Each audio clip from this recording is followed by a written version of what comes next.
What's going on, guys, and welcome to my reaction to Rangnick's press conference for the Chelsea game tomorrow, and also my starting 11 for tomorrow's game as well. Getting into the press conference, first question was the objectives about remaining games, and Rangnick said that we will try to get as many points. In order to do that, we need to play well. Obvious statement. And then he was asked, any hopes for Champions League football still? And he said that it doesn't make sense now, even if we win the next 4. It's not in our hands, but what is in our hands is the level and how we perform, level of performance, and finish the season strong, even for next season. It's important to try and win all these games, even in relation to next season being a brand new start kind of thing. We want to finish the season well and strongly. He was asked if Cavani was fit, and if not, will he be available to play again? And he said that he should be back training Friday. Coming from the club doctor has said that after Chelsea's game on the Friday, he should be available back to train. Would he give Garnacho? He said that he's been on the bench. Would he be giving him a chance at any point? And other youngsters in the squad? And he said that it's possible that they still have some players that are missing and 1 or 2 with question marks, so he has to kind of wait and see what happens with them. He said that Aaron Wan-Bissaka, there's a chance he'll be available. Regarding the youth, he said that he played Hannibal in the Anfield game for a little bit. He said but he wants to make sure that if he does bring youngsters in, he wants it to be at the right time, at the right moment, and not throwing them in at the deep end, which is fair enough, and I'm pleased that he said that, because you can ruin young players with their potential by just throwing them in and giving them too much football too soon in the wrong games when you're already up against it, sort of thing. So he said it wouldn't be fair to the younger players. It has to be in the right moment to give them the freedom and confidence, basically, to play at the level that they can play at. And it has to be in the right moment, in the right game. He was also asked who is unavailable for Chelsea, and he said that Fred is out.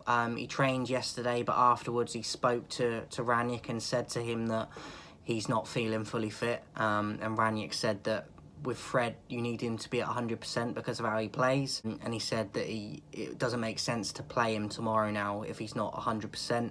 He's got some sort of muscular injury.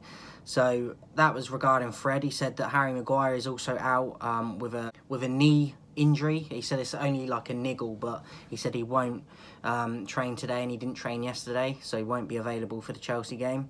He said Paul Pogba is still out, as is Cavani. Luke Shaw's still out, obviously, and Sancho is also missing tomorrow now as well, which is a massive blow, because he's been one of our form players, I think, on a personal level, Jadon Sancho, and it's gutting to hear that another player is going to be out now. He's got tonsillitis, and he can't train. He got tonsillitis yesterday, can't train today, and he won't play tomorrow either, because obviously he's not been training in the fitness. He was also asked, will he play players available even if their contracts are running out at the end of the season, because they were kind of saying like it would be better, and what they would prefer to do would be play players that contracts aren't running out, sort of thing, but because of the injuries they might not have the option. And he did confirm that he will just play the best team that he has available to him, even if that means players' contracts that are coming to an end. He will just go with the strongest players he has available. And he said, I will play the best team I can available. We've got 14 without youngsters that are available, and 3 or 4 youngsters with a good probability that they will be part of the squad. They was also asked, he was asked if how morale is in the squad, and he said that losing games mean energy and morale naturally won't be as good, but still the players have to carry on and perform. This is what we are paid for. Players need to show now to the new manager coming in and the fans tomorrow, 75,000, that we can beat Chelsea and teams like Chelsea. So I like that he mentioned the figure of the 75,000 fans tomorrow, even if it's not going to be that full 75,000, because he's putting pressure on the players there, and he's saying that they need to stand up and be counted for, which I love to hear. And I like that he's saying that they've all got everything to play for still, in terms of the new manager's going to be keeping a close eye on all of them, and it's a clean slate for a lot of them. So I liked how he answered that one. He was also asked how big is a concern of no Champions League football, as it will make recruitment for transfers and players coming in easier if you have Champions League football promised.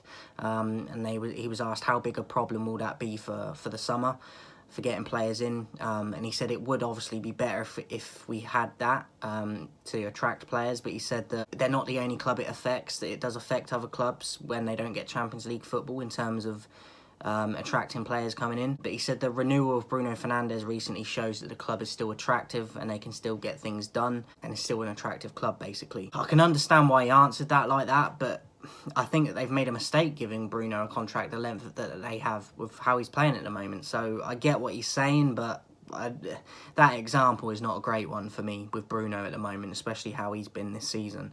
He also said with the new manager coming in, it's an exciting and interesting time, a new approach. He will be there to offer all the help he can, basically, to Ten Hag next season and pre-season and stuff like that. So he said that he can't wait for that and to help Manchester United become a top club again. So that was the press conference, guys, apart from the embargoed bit, which they always release later on in the day. In regards to that, I like how he answered a lot of that, to be honest. So one of my more favourable press conferences from Rangnick, to be honest. Wasn't that pleased with the last one he did with certain answers, but apart from the Bruno thing in this, I think that I was interested in what he had to say, and I liked how he answered a lot of it. So, but the big concern is we've got a ton of players missing, even more than we did now, and games are not getting easier. So that's a big concern for tomorrow. I don't expect us to get anything tomorrow, but now with Sancho out, that's a massive, huge hit that is, I think, really going to affect us. As for my lineup tomorrow, obviously with limited options now, I would go with De Gea in the sticks, Dalot at right back, Varane and Lindelof as the centre-back pairing. I don't think they were terrible against Arsenal. Obviously the result was poor, but I don't think in terms of them two, maybe they were a bit sloppy for one of the goals, but I think Varane and Lindelof are a better partnership than Lindelof and Maguire or Varane and Maguire. Obviously Maguire is not available tomorrow now anyway, but I would have stuck with them two as centre-backs anyway, Varane and Lindelof. Telles at left-back was a little bit... I could have left him out and put Dalot there and put Aaron Wan-Bissaka at right back, but I think you've got to stick with Telles and show confidence in him and show that just because you had a poor game against Arsenal, you can definitely bounce back, and I think it's important to send that message, and I think that he can. So I'd keep with Telles, even though it's risky, and then I'd go with McTominay and Matic in the midfield. Obviously, it's a concern with Matic if he can do a full 90. He did recently, though, so I think it was against Liverpool he played the full 90. So he can do it, but it's risky against the bigger teams, obviously. McTominay, because Fred is still out, so I don't want to play Lingard or Mata that deep. So McTominay would partner Matic for me. Originally, I had Sancho in my lineup that I did, but obviously he's not going to be available now. So I would go with Lingard on the right. I'd go with Mata at 10. And then Alanga on the left, and I would go Ronaldo up top. I think a lot of people will probably expect Rashford to start now, and I think Rangnick probably will start him, but I don't think he deserves to be near the team, Rashford. So that's why I would go with Lingard on the right and Alanga on the left. Mata at 10 and Ronaldo up top. And then for the bench, it's just whoever we've got available. So that would be my lineup. Let me know what your lineup would be, guys, and your thoughts on the press conference, what Rangnick had to say, and how you think our chances are tomorrow, because I've predicted us to get another loss. So hopefully we can get something at home. Chelsea are in a little bit of dip of form themselves. They're a little bit inconsistent at the moment. So maybe it's a good time to play them. But with all these injuries and players missing, we were struggling when they were all available. So I can't see us getting anything tomorrow, to be honest. But a bit more passion and fight and just a bit more care would be nice to see on the pitch from the players. So hopefully we get to see that a bit more tomorrow, but we'll have to wait and see. But let me know your thoughts in the comments, guys. Before I go, the target is 2,000 subscribers by the 1st of June. I can only do it with your support, so make sure you come and subscribe, make sure the notifications are on, and come and support me and join me on the road to 2,000. I'll speak to you guys soon.